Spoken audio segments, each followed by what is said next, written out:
Yeah, this is fitting. Because I'm talking about a disappointing movie, so why not wear something from a disappointing other thing? What's up? What's happening? Going to be welcome back to Anime Station episodes for anything and everything animation. Welcome back to Season Slashings. Welcome back to our veer back into the horror genre. Because I told you, I'm reviewing Christmas horror films.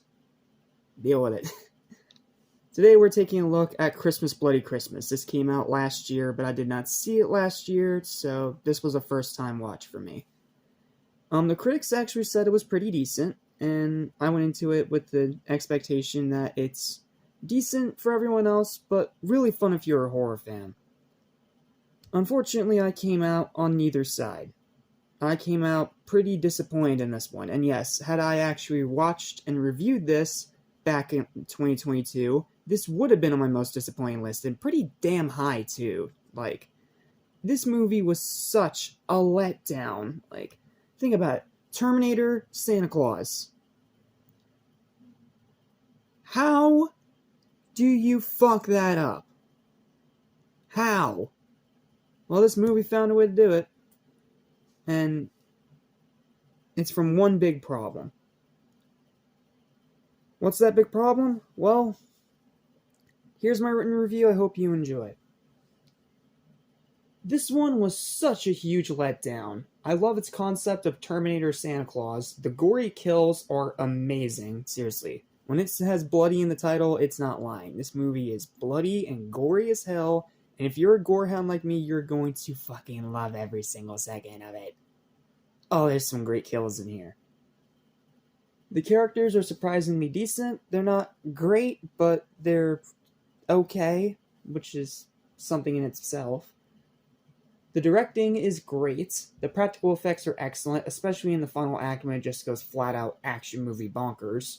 The cinematography is beautiful, with many scenes being lit by the colors of actual Christmas lights, with a variety of reds and blues and greens, among others, even in the slaughter scenes. And its runtime is pretty solid. It's not too long and it's not too short either. It's that perfect happy medium. Unfortunately, though, there's one huge problem that damages the experience significantly. The writing and the dialogue in this movie is absolutely terrible. Usually, cursing doesn't bother me that much, as long as it's done in moderation.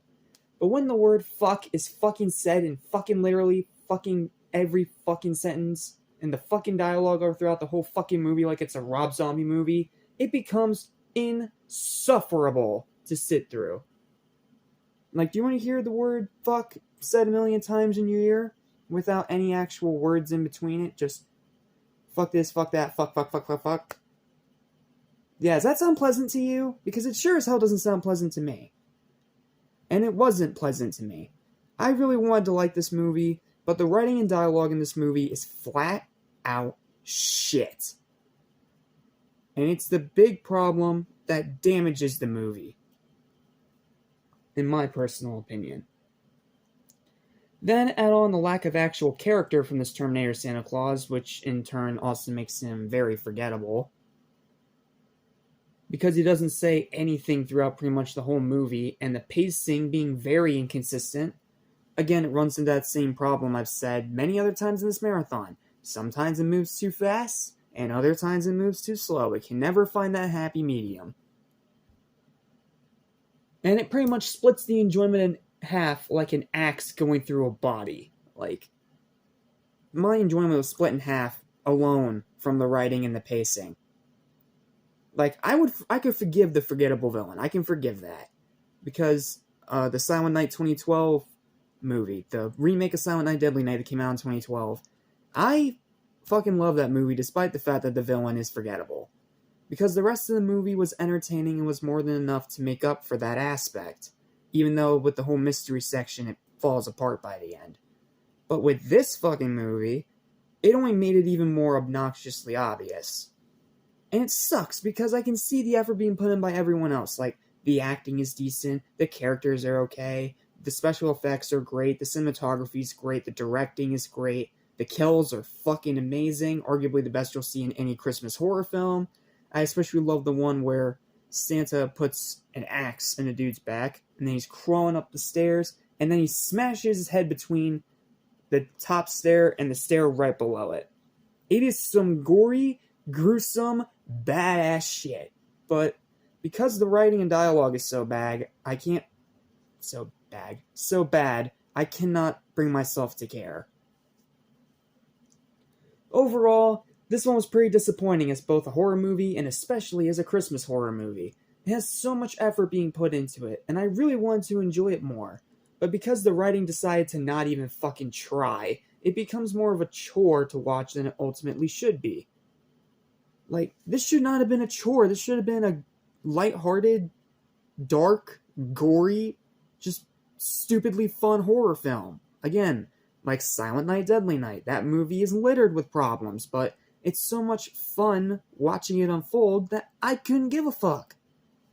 But with this movie, I can't do that.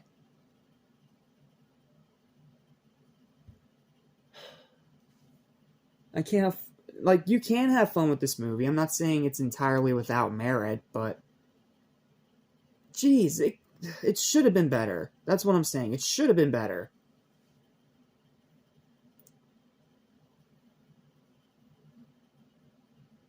I really do still recommend it just for the incredible kills alone, but it's a one and done and nothing more than that. Final verdict for this crushing disappointment is a 6 out of 10. This should have been so much better. This should have been another Christmas horror classic we could have put up there with Silent Night, Deadly Night, and the original Black Christmas, and hell, even Krampus to an extent. Which, don't worry, that review's coming. It's waiting its turn.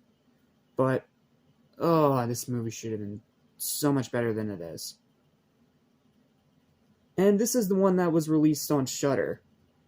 Well, another Christmas horror film, that same year, that same time period, got released in theaters.